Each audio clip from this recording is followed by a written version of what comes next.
Alright, okay, let's go over the answers. Okay, so the first question was what is vignetting?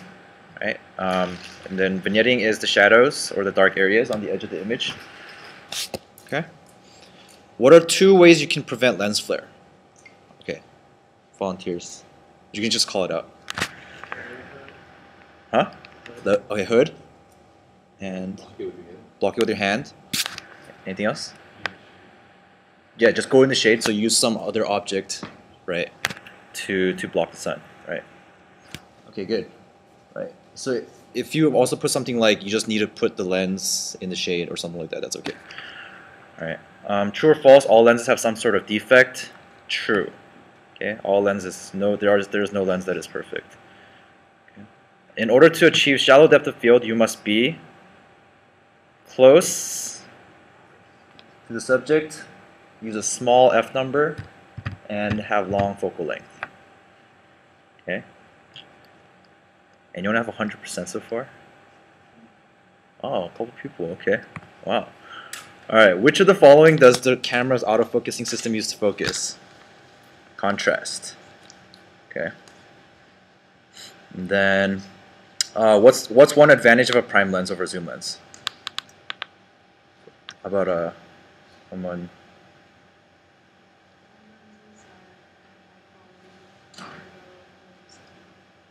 Right. So it tends to be higher quality, right? So you get better image quality for the same or less price of a lens, right? But then, of course, you sacrifice the versatility of a zoom lens. Okay, what's the rule of thirds? Who wants to give us the definition of the rule of thirds? Let's see. It's tricky. It's not tricky, it's easy. Everyone knows what it is. Alright, I'll just give you one. Okay, it's a lot of words, right? But you guys all know what it is, okay, in your minds. Okay, so it has to do with dividing the image into thirds, right, and placing interesting objects along those third lines. Okay. All right, name some techniques or rules or tips. Here, I want you guys to just call it out. Call out some ones that you wrote down. Okay, sure. Okay, don't amputate like body parts. Okay. Anything else? Huh? Leading lines, okay. Had to do with like diagonals, leading lines. What else? Converging lines? Yeah, converging lines, leading lines. Similar concepts. Huh? Framing the picture. So using, right, using foreground elements to frame the subject. Good. Anything else? Nothing else?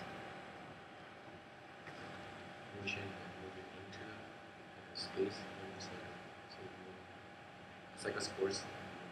You're taking pictures of someone. Okay, so like panning. Okay, like intentional blur. Okay, good. Here's some other ones. Keeping the horizon level unless you don't want to. Balancing positive negative space using symmetry, right, or using extreme asymmetry.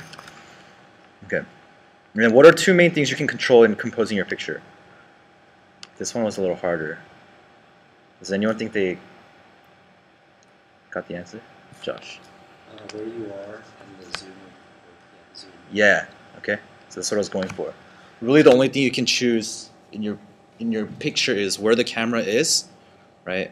And with that, where it's pointing, right? And what the focal length is, right? Those are really the only 2 things you can control when you're composing a picture.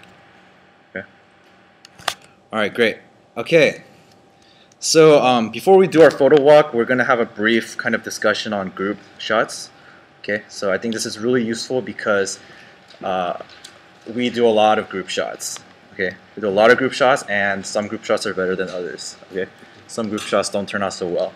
Okay, so we're gonna try to think about like what would make a good group picture and how we can actually kind of manage that time. So I just want to just throw some tips at you guys, and I also want you guys to kind of think about it. So so first, I want you guys to think. Okay, I'm gonna give you like 30 seconds to think on your own. Okay, think about like a group shot. A lot of group shots that you've seen, okay, or maybe you've taken some, right? What are some elements of a good shot and a bad shot? Like what differentiates those?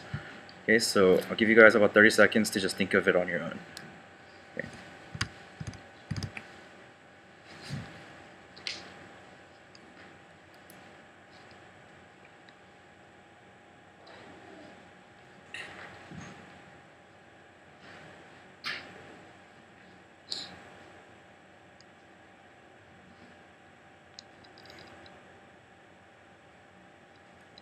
Okay, so now just with people around you, can you guys discuss and come up with like a list of things that make a picture good, a group shot good, and group shot bad. Okay, and then we're just gonna share it later, okay, as a group. So just talk to the people around you. Okay, all right. So what are some things? Let's just call some stuff out. So what are some things that make a group shot good? You can see their face. Okay, that's good. That's important. Yeah. It's in focus. Okay, so yeah, part of that is it should be in focus, right? No, preferably on the people, right? Focus. Like. Okay, what else? The symmetry. All people inside. Okay, so symmetry. Okay, so like the reality that people are different sizes and people's heads are in different places, so kind of working out the shapes, right? Okay, so as good people arrangement. Okay. All right. Yeah. Okay. What else? If there's a background, Uh-huh. to be able to see the background. Okay. Right. So if you went someplace, right, and you're taking a group picture like at Yosemite, right? If you're like just take a picture of the people and then you can't see anything of Yosemite, it's kind of like useless, right? So sometimes you're telling a story, with that group picture. Okay. Someone over there. That's the same thing, composition. Okay. But it's like the opposite problem too, is if you see too much of the background, Right. people are like really tiny. Right. You need to like super zoom in just to see them. Okay, that's good. Yeah. All right. So balance, some sort of balance between the two. Yeah. Anything else? Large depth of field. So that's in focus. Okay. Okay. Hopefully people's eyes are open. People are smiling. Right. People look like they like each other. Just stuff like that. Okay. Anything else? Interesting composition of the people. Like Okay. Either if they're like on a staircase and diagonal, or like they could be jumping and spelling out something. Okay. Yeah. So that could take a group picture from like good to like great or like really interesting, right? Yeah. So like you could have interesting composition of people, right? Because really your composition in the group picture is where you choose to arrange the people, right? That's where you're gonna get the shapes and the positive negative space from. Okay. Anything else? No. Okay. What about what makes it bad? Besides just saying not. Is there anything new besides like the not good stuff? I think what's bad is like if people's faces are one side is like black, one side is white, or like if half the people are in the sunlight. Okay, so inconsistent lighting. Okay, and also harsh side lighting. Right. So harsh side lighting creates like shade and light on people's faces, and the inconsistent lighting, if half the group is in shade, right, then you're gonna get like half of the group is like well lit and half the group is not, or something like that. Okay. Was there any other thoughts people had? No? Okay. All right. Cool.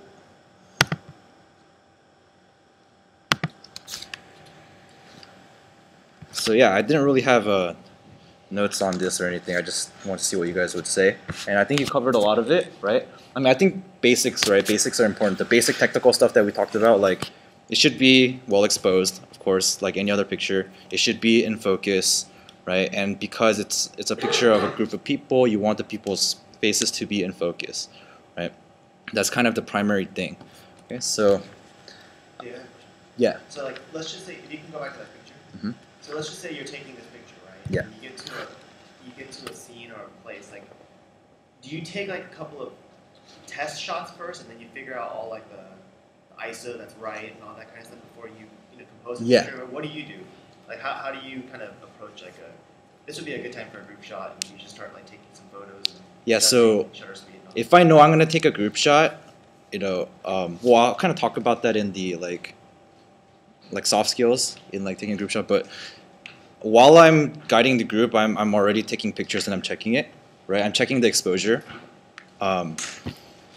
Yeah, so I have my exposure set, and I usually do group shots in manual because I'm only taking one shot and I want complete control over it, right? So I do it in manual. I set the exposure that I want, set the ISO, the aperture, everything that I want. In this case, I'm in the picture, right? But we just asked a random person on the beach, but I told him specifically where to stand and where to point the camera. I took an example. I was like, I want it to look like this, and then it was already on manual, right? And so he took exactly like what I wanted, basically, right? Because I told him I like marked the spot in the sand I wanted to stand, basically, right? So then, I mean, I got the exact shot that I wanted. So then, you know, a group shot is one where you can actually have a lot of control, okay? Because it's unique in that you're in control of that shot, okay? And it doesn't matter like how old you are. Like if you're the photographer, like for that shot, people are gonna listen to you, okay? As long as you kind of take control, right? So that's something we'll talk about later. But yeah, you do need to know what you want. You need to know like what kind of shot you want. Okay. Okay, so let's talk about the composition of group shots. Okay, it's just like any other shot. Okay, it's all about balancing the positive and negative space, right? And usually, what that ends up meaning is that the positive space is the people, right? Where all the people are, the shape of how you arrange their bodies and how you arrange their heads, whatever it is. Okay, and then you want to balance that with the background, right? Which is the negative space. Okay, rule of thirds also applies, right? Usually, the average of the positions of all the faces is along like a third line, right? It doesn't have to be, but you know the rule of thirds, you can still see it happening in group shots. Okay, right? I think Annie mentioned this earlier. Don't crop out body parts like we talked about earlier, or talked about in like single portraits. It's the same thing happens in group shots. Like people will crop out like an elbow, like someone's like standing like this, and then like the elbow will be cropped out. Like it's totally unnecessary, right? It throws off the whole composition. Don't crop out like feet, like just feet, or like don't crop at the knees. It's like really awkward, right? So I'll show you an example of that later. Another thing you can do is create shapes with heads. Okay, so I don't know if you guys know this, but like when you do a studio, you go to like a studio and get a family portrait. The way that they arrange you, right, is to create certain shapes with all the heads. Okay, that's actually one really common technique because there's not really much to work with in terms of composition when you're taking a group shot. So the shapes and kind of the composition happens by just arranging people, by telling people to move like this way or that. And obviously when you're doing a large group shot, you can't really control each person's head, right? So what I've ended up, I'm doing nowadays is like I show people like what I want with my hands. Like I tell like this section, I just kind of guide people with my hands. It actually works pretty well. Like I started doing that recently, and then it's been pretty effective. So like instead of saying like, oh, you like move your right hand, so like I'll just tell them like I'm guiding the picture, right? And now I'll be like, okay, I want you guys to just follow my hands, okay, hand motions, and now I'll go like this. I'll like point at a group of people, and then I'll go like this, and then they'll move over, right? I'm like, oh, okay, this is actually working. So it's kind of like I'm moving the group because there's a lot of people, and I can't tell like individual people to move, right? So I just move like groups of people at a time. Yeah. So it looks kind of weird, but ends up being better for the picture. Okay. And then okay, so another technique you can do is shooting from a higher angle. That has some advantages, right? If you shoot from a higher angle, you can imagine a standard group shot has like some sisters in the front, like kind of kneeling down, and then as each successive row, it gets higher and higher, and so you kind of from where you guys are sitting, it's like it goes up like this, right? So if I go at a higher angle, it's easier to get everyone in focus. Okay, so it's the other geometry that works. It's easier to like, for example, like you guys are like in the front are a lot closer to me than the people in the back row. But if I were to elevate myself really high up, because you guys are at an angle like this, like actually then I don't need as large of a depth of field, right? And so that's one benefit to that. All right, and it's also just an interesting vantage point, right? Because it's not a vantage point that you see all the time if you're like high up, if you're on a chair or something, right? So that's another technique, but that's not necessary in every picture. Okay. All right. So some example shots. All right, this is also a really recent picture. Again, the heads, right? It's in like a hexagon pattern, and then this one, I was I went low down instead of going higher up, right? You guys will, as you take more pictures, you'll realize that depending on the level that you're at, it creates a different feel for the picture, right? So I wanted it to be like, I don't know, like a manly football picture, so I kept it like really low to the ground to make it more dramatic. Right. And again, here the horizon's not level, but it works. I think it works. I don't know, maybe you disagree. Okay, here's another picture. The photographer for this is actually in this room. It's not me. Nathan looks really proud of this picture right now. Yeah, so yeah, this is, you know, like, I forgot why I included this. So personally, I think this is just a solid picture, right? Like, oh, this is okay, I remember now. This is an example where you can't really do much in terms of like the composition. We didn't really have much of a choice. Like, there's only so much space that we can stand, and there's only so much space that the photographer can stand. So it's not like he could have backed up more to create more like negative space on the edges or anything like that. And so that's okay, right? The important elements in this picture were get everyone in the picture, right? Make sure you can see their faces, and make sure you can see Scenic-ville in the background, right? And if those two things are satisfied, then it's a solid picture, right? In this case. Okay, right? So just interesting compositions, right? Just like on the fly, you just have to think of like different things that you can do to create, I don't know, interesting compositions, right? And just making, like, for example, in this one, we were just making use of that tree, right? And then just trying to imitate it, like create different compositions that you wouldn't really use. I mean, they would never do that pose, right? Outside of this picture, right? Right, but within the context of this picture, it kind of makes sense. Okay. There's one thing about this picture that really bothers me, though. It's anything. It's really picky, but. Yeah. So some of the people's faces are blocked. Okay. Anything else? It's going down. Not everyone's doing hand motions. Okay. Sue's more forward than everyone else. Yeah. Should be like, Sue, back up, back up. Anything else? The what? The top of the tree is cut off. Yeah, that's the thing that really bothered me about this picture.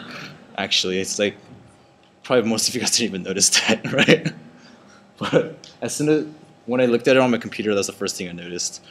Because I think as you take more pictures, you start to pay attention to the edges of the pictures a lot. It's actually pretty like important. That's also, you'll start to build that skill of looking at the edge of the pictures when you're taking the picture too. Because oftentimes I think you're just looking at the center of the picture when you take the picture. Like, oh, is it in focus? But then actually the composition really happens on what you choose to place on the boundaries, right? And so then, that was a mistake. Right? I should have raised it a little more. So compositionally, there was a slightly mistake, but I mean, no one's going to notice because this group picture is subject to something else, right? Okay, so here's an example of cutoff. Okay, so I think in this case it was okay. Okay, in general, when you take portraits of people, like single portraits or like just two people, you usually don't want to cut off at the shins. Okay, it usually ends up being an awkward composition. If you want to cut off, you want to be slightly above the knees or at the mid body level. In this case, because it was a group picture, I think it worked better in terms of balancing to cut off at the shins. It just happened that way too, so that I could also include a certain amount of the sky and things like that. But what you don't want to do is cut off where some people are cut off like above the knee, some people are cut off below the knee. Okay, if you start mixing that, it actually looks really awkward for people who are paying attention to that. Okay, so in general, for people, you want to cut off right above the knee if you have to, or for group shots, I like to just include the whole body if it's possible. Okay, again here, yeah. So I think this was just an example of high vantage point. I think I was on a chair on a table. No wait, I wasn't on it because I'm in that picture. Whoever took this picture, right, was on a table. I think on a chair on a table. And here's an example of once you get to a group size like this big, it's really hard to manage, right? I mean, you're basically yelling to like get people's attention. People are like looking this way and that way. People are blinking. People are talking and laughing, and they're not paying attention to you, even though they're trying to take a picture, right? So it does get difficult, right? And it just takes a little bit of experience to try to manage that. Okay, but in general, I think most of our group shots are pretty easy because people know what to do. But if you're working with a newer group of people, or let's say you're with freshmen or something, and they haven't taken a lot of group shots with us before, right? Then you're gonna have to guide them, right, into the position. Oh yeah, families at weddings. I'm sure they're not used to taking group pictures, so you have to guide them, right? That's when your specific instructions matter a lot. Okay. Anyways, what bothers you about this picture? It's okay because I'm in the picture. I didn't take it. You're not gonna offend me. Shadows, yeah, the shadows. Right. So there's a little bit of side light. I think we sacrificed that just to get that background, probably, but definitely that bothers me too. Anything else? Yeah. The clouds on the right. The clouds on the right. So we're just gonna remove the clouds. Yeah, the clouds on the right. Sure. Okay. Anything else? Yeah. The group symmetry, yeah, that does bother me too. It's like Semicircles to the side. it's like this Yeah. for some reason, right? Okay. There's no particular reason for that either. So, yeah. Anything else? This is just to we want to see like how people think about these pictures, right? I mean, you can't get everything perfect in every picture.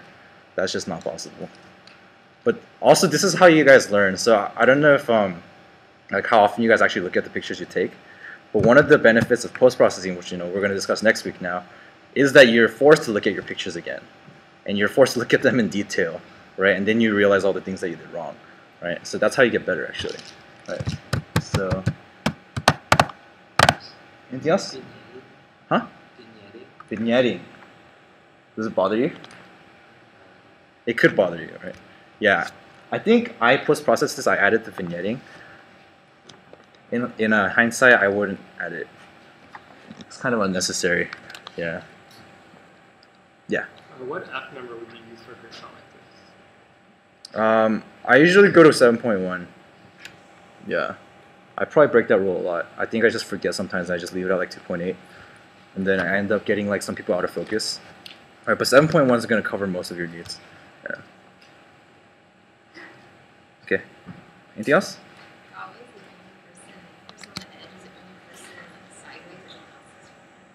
Who is? Oh, Kawe. Yeah, that is true. Yeah, it's good, right? One thing, if you guys ever get a chance to do these like large group photos, it's really crazy. It's like impossible to see everything, but I think it starts to slow down after you do a couple, right? Okay, so, right, so, we do a lot of group pictures, okay, and they get really, really redundant, and like sometimes they just look the same, like bowling team pictures, right? Like how many bowling team pictures have I taken? I don't know, a lot. Like in my 5 years or whatever, right? So always looking for new ideas. Okay, so if it can be even like this, right? It stands out among the other bowling pictures I think we took that day.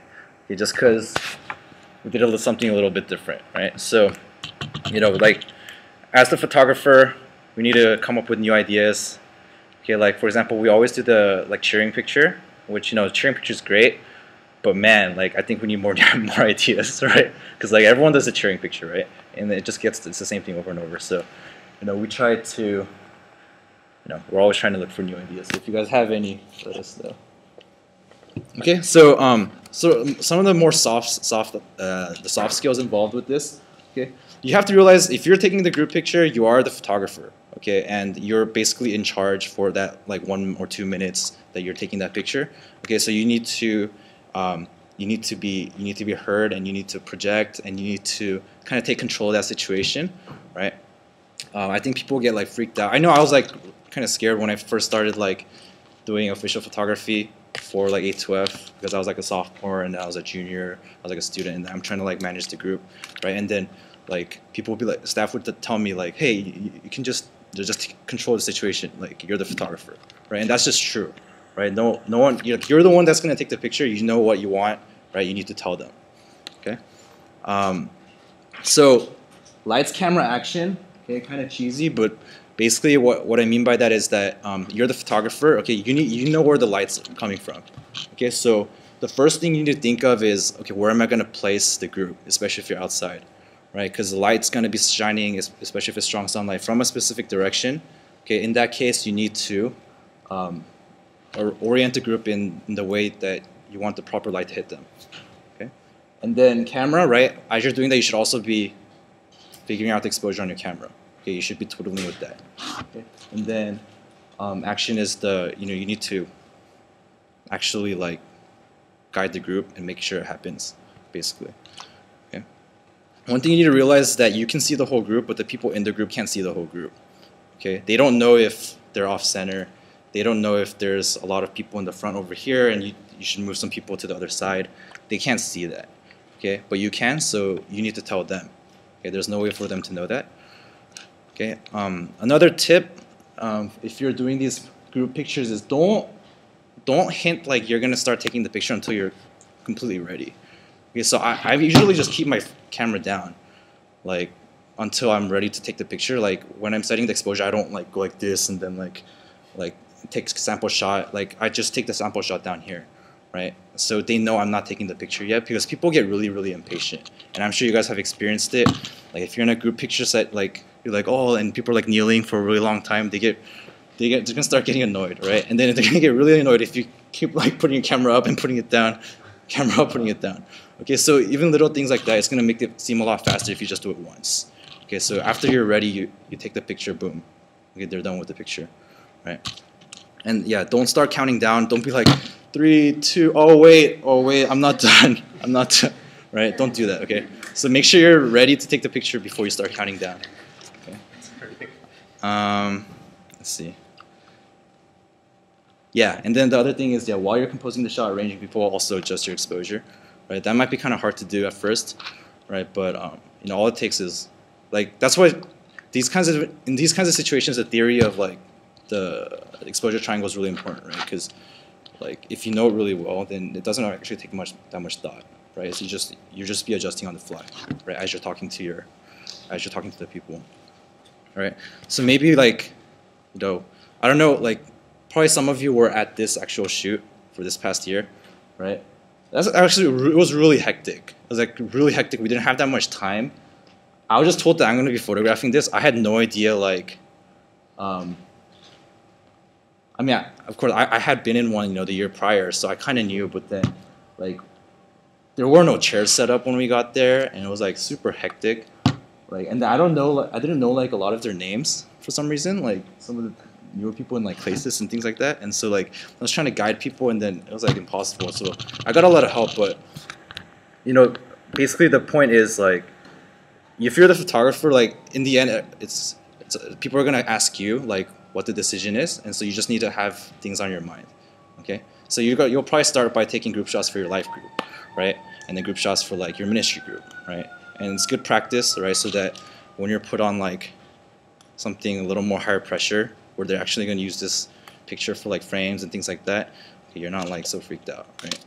So yeah, basically just take ownership over that time. Okay, and some miscellaneous things. Okay, always take multiple shots. I think someone mentioned this earlier, right? People always blink. I don't know why. Okay, like so Mike Fu, which was my leader for the first 2 years of college, right? We took a lot of group pictures as life group, right? I think every single picture he was in, he had his eyes closed. I was like, Mike Fu, why are your eyes always closed? Right? And then after I told him, like, I think he tried harder now. He doesn't do it anymore. But it was like really weird. Like I thought he was doing it on purpose. Okay. Yeah. Before you shoot, make sure everyone's looking at the camera and smiling. Right? These seem obvious, right? But make sure you do that. Okay. Be loud when you're guiding the group. Be specific about what you want them to do. Communicate when you're going to take the picture. Like personally, I find it really annoying when like they just hold it and then they just lower it, and I'm not sure whether they took the picture or not. Right? So just call it out. Like I'm about to take the picture. Like 3, 2, 1, whatever. Okay. And then do a quick scan of the photo afterwards. the detail level of how detailed your scan is depends on how important that picture is.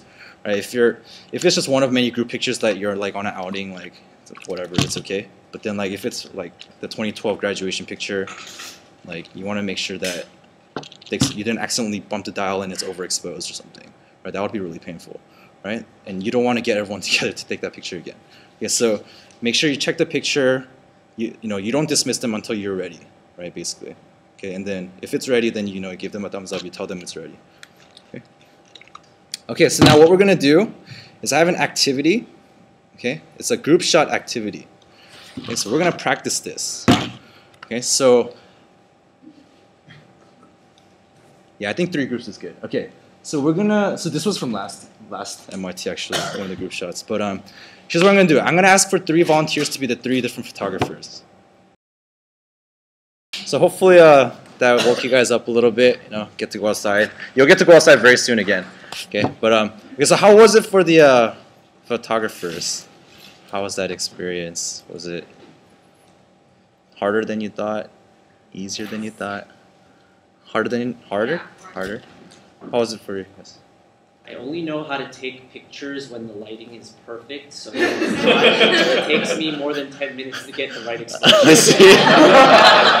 Right? Okay. That's a good realization to have, right? That's why I start with exposure triangle. It's important. Okay, like, yeah, it is important, especially when you're in a rush. Okay, Daniel, do you have anything to add? Or I felt kind of uncomfortable. Felt- Just taking charge and trying to control. Right. I think you have to know what you want. Right. For me, Yeah. I didn't really know. Like, I wanted just some good patterns. Right. I didn't really know. So. Yeah. So a lot of times, I mean, it's just a standard group picture, so there's not too much to worry about. For them, I was like super open and then you can do whatever you want. So I think they were trying to get creative. So it is a lot harder if you want to do a creative group shot. Okay. I don't know if the photographers noticed, but there were people that were planted to mess up your pictures. I don't know if you guys noticed that or not. So how many people had roles? Okay, so there were quite a few, right? Okay. So I think there was someone who was supposed to just always be blinking, right? So maybe if you check your pictures, you'll notice some people blinking. I think there was the distracted person who's always looking off to the side, right, not looking at the camera. What else is there? There's the awkward person, right? Awkward person who doesn't stand with the rest of the people. It's just kind of standing off by themselves. And then there's one more, right? Face of death. Oh, face of death. Okay. Yeah, there were people with face of death, right? Which is just not pleasant in group pictures. Okay, so hopefully you guys caught some of that. If you didn't, it's okay. That's why some of these people are doing really weird things in this picture. Okay. All right, so it's hard. So that's just the point of the lesson is it's really hard when you're trying to control the exposure and you're trying to get everyone in the right place to also look at people and see if they're actually looking at you and smiling. It actually takes a little bit of like practice and experience, and until photography starts to slow down a little bit, it might be kind of hard, right? But everyone will get better at it if you keep doing it. Okay. Okay. So anyone have questions or comments about group shots? If not, we are gonna go straight into our photo walk. Okay. So basically, for the remainder of the time, until 3:20, I wrote 3:15, but until 3:20, I want you guys to get into groups of about 4, and just don't go too far from Willard. So it can be at Willard or just some of the residential streets around here. And I want you guys to get shots, okay, of stuff. And then there are some things that I want you to get specific shots of. So I want you to take a picture of a car. Okay, and this is not a photo scavenger hunt. This is a photography class. Okay, so I'm not saying like, oh, car. Like, think about the shot a little bit. Okay, like what's the interesting? It doesn't have to be the whole car, right? But I want a car to be in one of your pictures. Okay, that's just one object. The other things, I want you to have a single portrait pose, single portrait candid. Okay, so of one person. Okay, that's what a single portrait is. And then a group shot. Okay, so I want everyone to take a group shot of your group, so that's just like 3 people, right, if it's a group of 4. And then I want you to take one backlit shot, okay? It can be combined, like you can do a single portrait pose backlit shot, okay? That's okay. But I want you guys to, so If you can't remember it, write it down. Or if just one person in your group has to remember it. Or one person in your group can each remember one. Okay? And then I want you guys to come back here by 3:20. And for your homework, actually, you're going to be submitting these pictures, or at least 6 of these pictures that you like. Okay? So, you're doing part of your homework right now. Okay? So that's it. Okay, so we'll meet back here at 3:20. Try not to be late because we have to do wrap up and then take down and stuff like that. So, huh? Oh no, just new groups of 4. It takes forever if you're going in a big group because people want to stop and take pictures and things like that. So just go in groups of 3 to 5 is good. Okay, 3 to 5. Okay, so I'll meet you guys back here at 3:20. Okay, are we? Do we have everyone? Do you see anyone that's missing? Huh? Most of them? Okay. Alright, so I'm going to give you guys a little sneak preview of post-processing. Okay, it's really short sneak preview. Okay, so I showed you guys this light painting, right? I'll show you the original picture. Looks like... Oops. That's not what it looks like.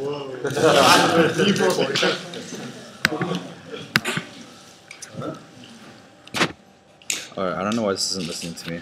Hold on. Whoa. Okay.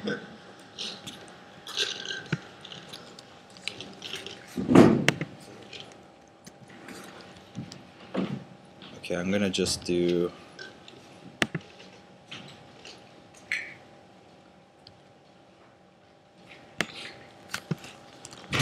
I'll show you guys my actual...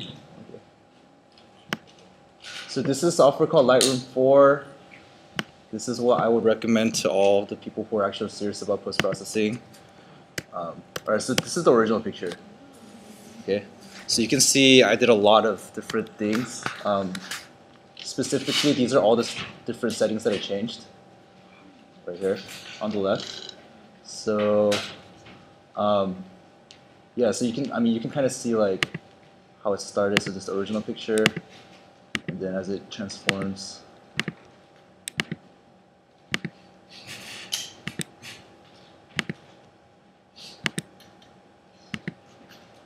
and then colors, and then basically that's the final picture.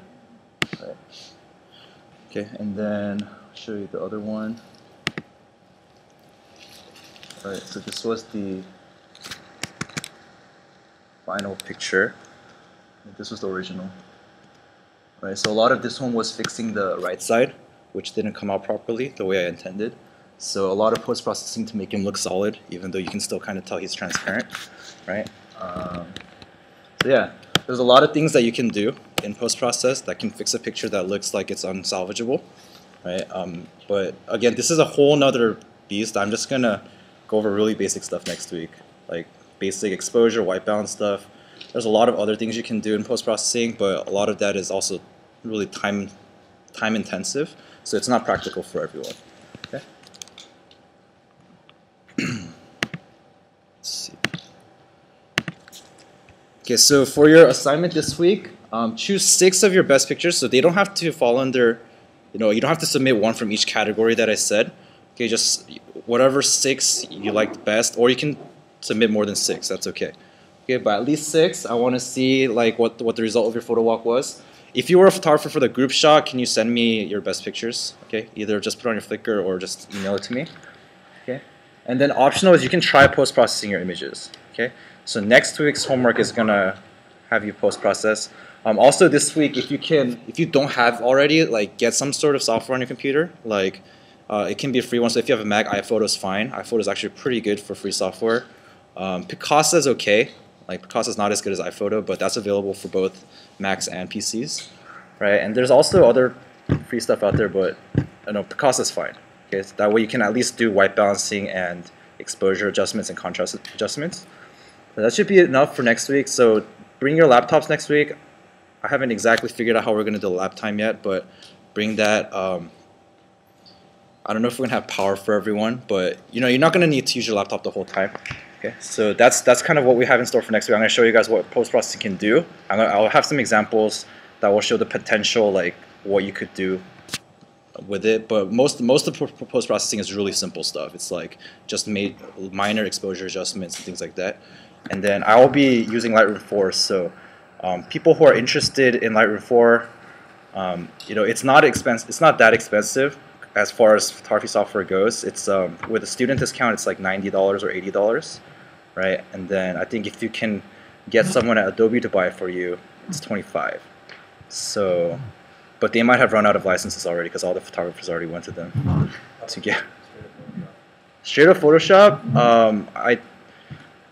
you can use straight up Photoshop to edit pictures. I don't recommend it. It's a lot slower. It's unnecessary, right? Photoshop is designed for graphic designers, right, who actually need to come up with original content.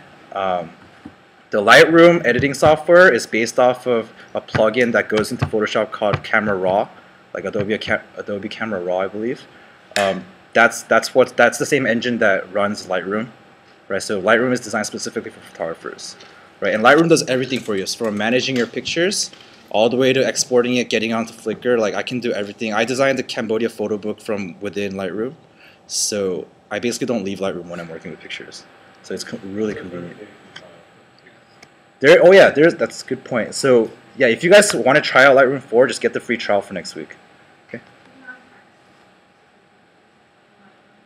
Oh, add text to the pictures? No. You can do simple watermarking, so you can like put a logo, right? Just have like a set logo that you put, but it won't let you do layer editing. Yeah, so if that's when Photoshop comes in, right? If you need to do layer by layer, but it's nice because oh yeah, students can get Photoshop for free now. That's true. That's true, but Lightroom does not come with that software package. So the nice thing about this is that, just really quickly, is that let's say I'm editing this picture and I want to add text to it or whatever, then I can go to this, right? And then it's gonna open it up in Photoshop, and then when I save it, it just goes straight back to Lightroom, right? So everything is like, you know, if you're an Adobe user, then it's really easy. Right? So that's what we'll be talking about next week. Okay, so for your homework, submit those 6 pictures. If you were a photographer for a group shot, send me your shots. And then if you want, you can try post-processing your pictures. Okay, and then I'll send out an email to remind you guys. Okay? Huh? Shoot it raw. You don't need to. You don't have to, yeah. You just shoot in whatever you shoot in. That's it. And then if I can get help putting away the chairs inside there, okay, and then some of the guys can help with the projector takedown. Okay, all right, that's it. Thank you.